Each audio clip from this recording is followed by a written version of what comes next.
اللہ ہی بہتر جانے. تو بتاتے ہوئے لوگ مجھے الحمدللہ ان کو ڈر نہیں لگتا. تو ہم نے چندے کا بھی جب اعلان کیا نا, جو راشن کے لیے, ایک یوٹیوب پہ اعلان چلا دیا.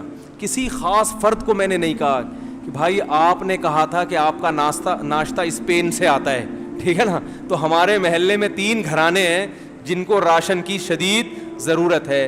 اسپین سے جب آپ ناشتہ منگوا سکتے ہو تو 3 گھروں میں راشن نہیں ڈال سکتے. وہ راشن تو 3 کے بجائے 300 میں ڈال دے گا, 300 گھروں میں, لیکن بولے گا مفتی صاحب کو پیسے بتا کے مجھ سے بہت بڑی غلطی. اب محلے میں جو بھی غریب ہوگا کس کے کھاتے میں ڈالا جائے گا, اور جب نہیں دوں گا تو تانے کس کے دیے جائیں گے, اسپین کے ناشتے کے. اسپین سے پنیر. ایک تاجر میرے پاس آئے, مجھے بتانے لگے, دوستی ہے ان سے, گپ شپ ہے, بیٹھے ہوئے تھے, تو ایک چیز نکالی جیب سے, یہ پتہ نہیں کیا کیا چیزیں تھیں ان کے پاس, یہ میں نے یہ سوئٹزرلینڈ سے خریدا ہے. پھر مجھے انہوں نے اپنا موبائل نکال کے, ارے یہ میں نے پتہ نہیں USA سے خریدا ہے, اس طرح کا نا. پھر بادام نکالے, یہ بادام میں نے پتہ نہیں ایران سے منگوائے تھے. پھر بتایا, یہ اپنا سوٹ کیس کھولا انہوں نے تو چیزیں دکھا رہے تھے, یہ میں نے فلاں جگہ سے, یہ میں نے فلاں جگہ سے. میں نے مونگ پھلی نکالی, کہہ رہے ہیں یہ میں نے کہا فلسطین سے. میں نے کہا یہ کہاں سے؟ میں نے کہا فلسطین سے منگوائی. کہہ رہے خیریت؟ میں نے کہا بھائی آپ جب سوئٹزرلینڈ سے اور فلانے سے اور ڈمکانے سے تو کیا مطلب کہہ رہے ہیں؟ میں نے کہا بھائی مونگ پھلی بازار سے خریدو, توڑ کے کھاؤ, وہی ہے, چاہے سوئٹزرلینڈ سے ہے یا کہیں سے بھی ہے. تو ایسا, یہ آپ کو اس لیے بتا رہا ہوں کہ کوئی بھی زیادہ شو مارا کرے نا, وہ تو بیچارے نیک آدمی تھے, شو نہیں مار رہے تھے, لیکن ایک مثال دے رہا ہوں, کوئی بھی زیادہ شو مارا کرے تو پیچھے نہ رہا کرو. بولو بھائی اللہ کا دیا ہمارے پاس آپ سے زیادہ ہے, بہت ہے اللہ کا دیا. اور اپنے آپ کو ایسا بنا دو کہ کوئی اپنی آمدن بتاتے ہوئے گھبرائے نہیں کہ یہ کمبخت کہیں پیسے نہ مانگ لے. سمجھ رہے ہو, لوگ نہیں بتاتے, اسی وجہ سے نہیں بتاتے. لوگوں کو پتا ہے مانگے گا پیسے, یہ کل اس کو ضرورت پڑے گی سب سے پہلے مجھے فون کرے گا یہ. تو ایسا بنا دو کہ بھائی ہمیں جو اللہ نے دیا, اقنع بما فی یدیک تکن اغنی الناس.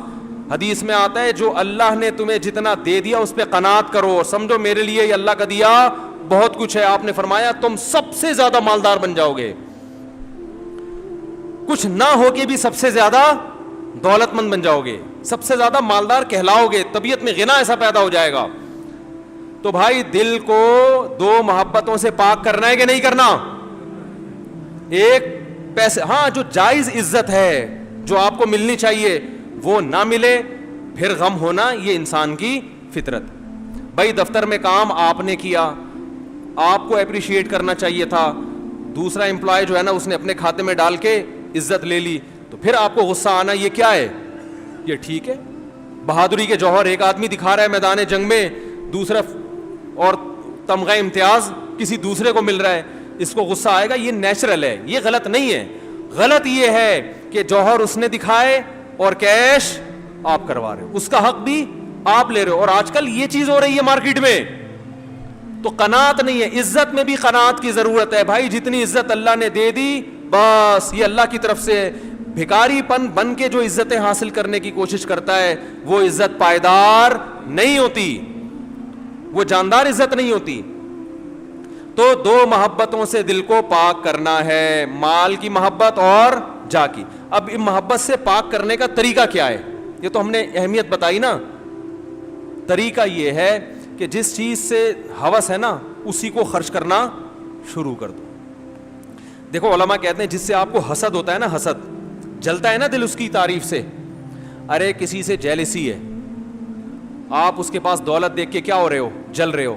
اس کی تعریف سنی نہیں جاتی آپ سے, تو آپ اسی کی تعریف کرنا شروع کر دو لوگوں کے سامنے. اپوزٹ چلو, اگینسٹ چلو, تو اس سے کیا ہوگا؟ آپ کے دل میں وہ نفرت کے جذبات ختم ہو جائیں گے. سمجھ میں نہیں آ رہی بات؟ ایک آدمی کو ڈر لگتا ہے اندھیرے سے, تو اس کا حل کیا ہے کہ اندھیرے میں نہ جائے؟ اس کا حل ہے کہ اندھیرے میں جائے. ہمارے بچپن میں ہمارے ایک پڑوس میں ہمارے ایک رشتہ دار تھے, وہ گائے جب آتی تھی نا تو وہ خود ذبح کرتے تھے, تو بچے دیکھ کے ڈر جاتے تھے. تو ایک دن ان کا بچہ کہا ابو گائے ذبح ہو رہی ہے, انہوں نے بچے کو لا کے نا گائے کے گردن پہ بٹھا دیا. وہ جو چیخیں نکلی ہے بچے کی, انہوں نے کہا یہیں بیٹھے گا, اور کاٹا اسی کے سامنے.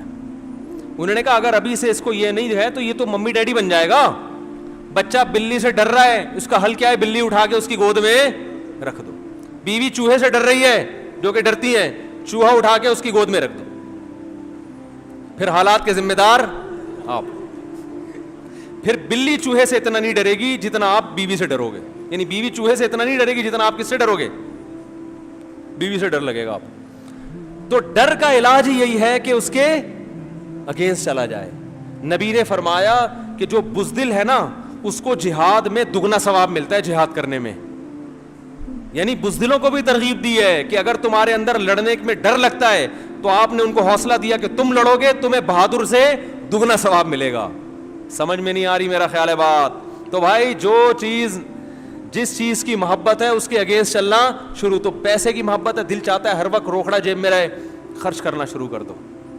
دیکھا 5-5 ہزار کی گڈی, یار بینک میں پیسے آئے, اکاؤنٹ میں اتنے پیسے آئے, یار زبردست ہو گیا بھائی, 3 لاکھ اس دفعہ, اگلی دفعہ بھی 4 لاکھ, اگلی دفعہ 6 لاکھ. ہاں بھائی اٹھا کے 3 لاکھ اٹھا کے کسی کو پکڑا دو. لے یار, ہر وقت دماغ میں یہی خناس بھرا ہوا ہے, اتنے پیسے آ گئے, اتنا پروفٹ ہو گیا, اتنا ہو گیا, اٹھا کے کیا کرو لوگوں میں بانٹ. لے لو یار دفعہ, جاؤ. ایسے کاغذ ہے نا, کیا ہے, اللہ نے دیا ہے کھانے کو, آئندہ بھی دے گا, ایسے بانٹو.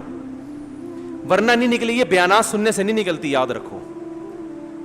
مال کی محبت بیانات سننے سے نہیں نکلتی, کچھ بھی ہو جائے. جاہ کی محبت بیانات سننے سے نہیں نکل. اور یاد رکھو یہ پیسے کی محبت اگر ابھی نہیں نکالی نا, بڑھاپا بہت سے بھی زیادہ گندا گزرے گا. کیونکہ نبی نے فرمایا, حدیث کا مفہوم ہے, جس نے جوانی میں دولت کی محبت نہیں نکالی تو اس خوش فہمی میں نہ رہے کہ بڑھاپے میں یہ پیسے کی لالچ کم ہو جائے گی. لوگ کہتے ہیں جب بوڑھے ہو جائیں گے اب کرنے کو کچھ رہے گا نہیں اور قبر بالکل سامنے ہوگی تو ہمارے دل میں پیسے کی لالچ ہی نہیں ہوگی. نا نا نا نا نا, نبی نے فرمایا یحرم ابن آدم ویشب فیہ اثنتان, انسان جیسے جیسے بوڑھا ہوتا ہے 2 چیزوں کی ہوس بڑھتی ہے, جوان ہوتی ہے اور پاورفل ہو جائے گی پیسے کی محبت. جوانی میں پلاٹ خریدنے میں جو مزہ آتا ہے, بڑھاپے میں جو پلاٹوں کے بزنس میں مزہ آئے گا وہ جوانی میں نہیں آئے گا. بڑھاپے میں ذاتی رہنے کے لیے مکان خریدنے میں جو مزہ آئے گا وہ جوانی میں نہیں, حالانکہ اب تو قبر میں جانا ہے. تو اس خوش فہمی میں نہ رہو میرے بھائی.